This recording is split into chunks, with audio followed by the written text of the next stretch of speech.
4 ঘন্টার তৃণমূলের জন্য দরজা বন্ধ। যারা মানুষের সম্পত্তি লুট করেছেন তাদের জন্য দরজা বন্ধ।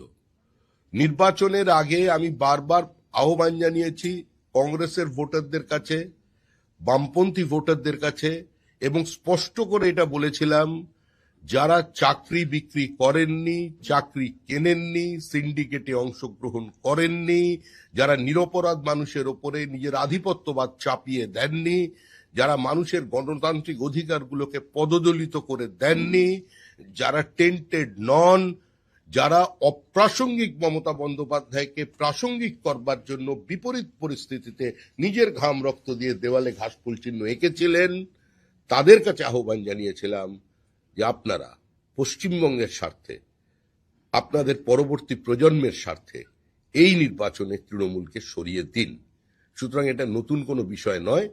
আপনি আশা করব এরা প্রত্যেকেই গুণীজন, বিদগ্ধ মানুষ, এদের নামের আগে পদত্যাগী, দলত্যাগী বা তৃণমূলী এই শব্দগুলো ব্যবহার করবেন না। প্রত্যেকেরই একটা অতীত আছে, সাধুরও একটা অতীত থাকে। এই মুহূর্তে সুখেন্দু শেখর রায়, সুস্মিতা দেব, প্রকাশজিৎ বড়াইকের একমাত্র পরিচয় তারা বিজেপি কর্মী।